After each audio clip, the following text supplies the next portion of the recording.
नमस्कार, मैं भावना ठाकुर और आप देख रहे हैं कोहराम लाइव। झारखंड के चक्रधरपुर के पास हुए रेल हादसे में 2 लोगों की जान चली गई, वहीं करीब 6 लोग घायल हुए हैं। रेल हादसे पर सीएम हेमंत सोरेन ने कहा, हमारे स्वास्थ्य मंत्री बन्ना गुप्ता और विधायक मौके पर पहुंचे थे। घटना चिंता का विषय है। ट्रेन लगातार पटरी से उतर जा रही है, लोगों की जान माल का नुकसान होता है। मृतकों के परिजनों को भगवान शक्ति दे। मृतकों के लिए हमने 2 लाख रूपए की सहायता राशि देने का फैसला किया है। घायलों को 50,000 रूपए की सहायता राशि दी जाएगी। यहाँ याद दिला दे कि आज भोर में 3:45 बजे के करीब हावड़ा CSMT एक्सप्रेस के कई डिब्बे पटरी से उतर गए। यह हादसा चक्रधरपुर डिवीजन में राज खरसवान वेस्ट आउटर और 12 बाबू के बीच चक्रधरपुर के पास हुआ। बहाली कार्य जारी है। वहीं घटना में रेल मंत्रालय ने मृतकों के परिवार को 10 लाख रुपए, गंभीर रूप से घायलों को 5 लाख और सामान्य रूप से घायलों को 1 लाख रुपए सहायता राशि देने की घोषणा की है।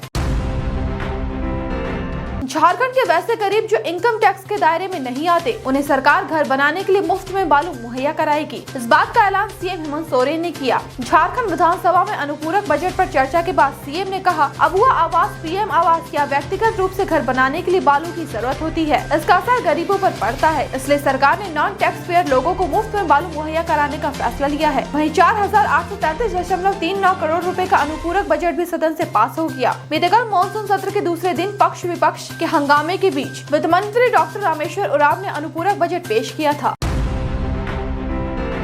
केरल के वायनाड में आई तबाही ने कई इलाकों को तहस नहस कर दिया। राज्य के सीएम पिनराई विजयन ने कहा, वायनाड में हुआ भूस्खलन एक दिल दहला देने वाली आपदा है। वहां बहुत भारी बारिश हुई, पूरा इलाका नष्ट हो गया। हमने अब तक 93 शव बरामद किए हैं, लेकिन संख्या बदल सकती है। 128 लोग घायल हैं, जिनका इलाज चल रहा है। केरल सरकार ने राज्य में आज और कल आधिकारिक शोक घोषित किया है। मौके पर काफी बड़ी तादाद में राहत बचाव टीम तैनात है। कांग्रेस नेता राहुल गांधी कल प्रभावित क्षेत्र का दौरा करने वाले हैं। मौके पर वायुसेना भी रेस्क्यू में जुटी है। गौरतलब है कि बीती देर रात वायनाड में जोरदार बारिश हुई, जिसमें 4 गांव अट्टामाला, चूरलमाला, मुडकई और नूल पूजा में भारी लैंडस्लाइड हुआ। पूरा गांव बह गया। बारिश के चलते नदी, तालाब, झील सभी उफान पर है। राहत बचाव कार्य अब भी जारी है। सैकड़ों लोग अब भी लापता हैं। वहीं PM मोदी ने मृतकों के परिजन को 2-2 लाख रुपए और घायलों को 50-50 हजार देने का ऐलान किया है।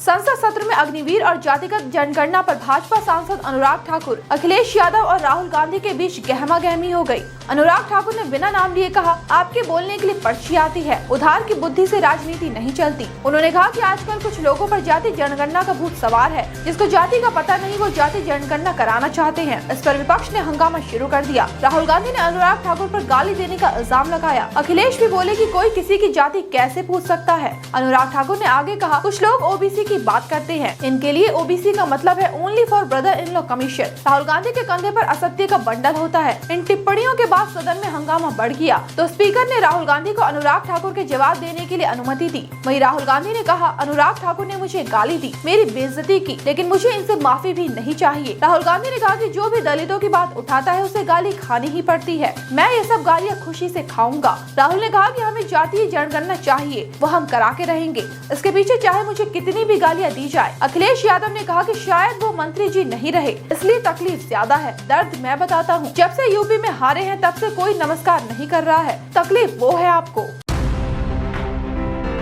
गुमराह कर शादी करने, खासकर SC/ST का धर्म परिवर्तन कराने वाले गुनहगारों को अब उम्र कैद की सजा दी जाएगी। यूपी विधानसभा में मंगलवार को उत्तर प्रदेश विधि विरुद्ध धर्म संपरिवर्तन प्रतिषेध विधेयक को मंजूरी दे दी गई। इससे पहले सरकार ने विधानसभा में धर्म संपरिवर्तन प्रतिषेध विधेयक 2021 पारित किया था। इस विधेयक में 1 से 10 साल तक की सजा का प्रावधान था। संशोधन कर इस विधेयक को और मजबूत किया गया है। नए प्रावधानों के अनुसार यदि किसी नाबालिग, दिव्यांग अथवा मानसिक रूप से दुर्बल व्यक्ति, महिला, SC/ST का धर्म परिवर्तन कराया जाता है, तो दोषी को आजीवन कारावास और 1 लाख रुपए जुर्माने की सजा होगी। इसी तरह सामूहिक धर्म परिवर्तन पर भी आजीवन कारावास और 1 लाख रुपए जुर्माने की सजा होगी। अब इसे विधान परिषद में भेजा जाएगा। दोनों सदनों से पारित होने के बाद विधेयक राज्यपाल के पास जाएगा, फिर इसे राष्ट्रपति को भेजा जाएगा, वहीं इस पर अंतिम फैसला होगा। यह संशोधन विधेयक धर्म परिवर्तन के अपराध की संवेदनशीलता और गंभीरता के मद्देनजर लाया गया है।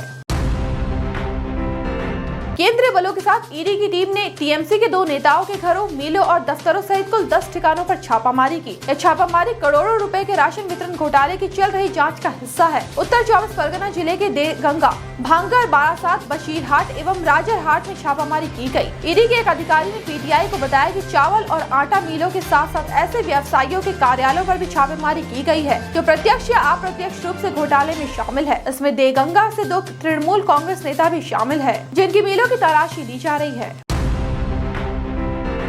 टोल प्लाजा पर भीड़ कम करने के लिए नए फास्टैग नियम 1 अगस्त से लागू होने की प्रबल संभावना है। इसको लेकर एनपीसीआई ने नए दिशा निर्देश जारी कर दिए हैं। फास्टैग के लिए केवाईसी की जरूरत पर जोर दिया गया है, जो 1 अगस्त से अनिवार्य हो जाएगा। फास्टैग के लिए नया केवाईसी जरूरी है। फास्टैग के नए नियमों के अनुसार केवाईसी 31 अक्टूबर तक पूरी करनी होगी। फास्टैग सेवा देने वाली कंपनियों को 31 अक्टूबर तक 3 से 5 साल पहले जारी किए गए सभी फास्टैग के लिए केवाईसी पूरी करनी होगी। इसकी शुरुआत 1 अगस्त से होगी। फास्टैग ग्राहकों को इस दौरान एनपीसीआई के दिशा निर्देशों के अनुसार अपना केवाईसी अपडेट कराना होगा। फास्टैग से वाहन रजिस्ट्रेशन नंबर और चेसिस नंबर लिंक करना होगा। नई गाड़ी खरीदने के 90 दिन के भीतर रजिस्ट्रेशन नंबर अपडेट करना होगा। फास्टैग को मोबाइल नंबर से लिंक करना होगा। फास्टैग प्रदाताओं को डेटाबेस को वेरीफाई करना होगा।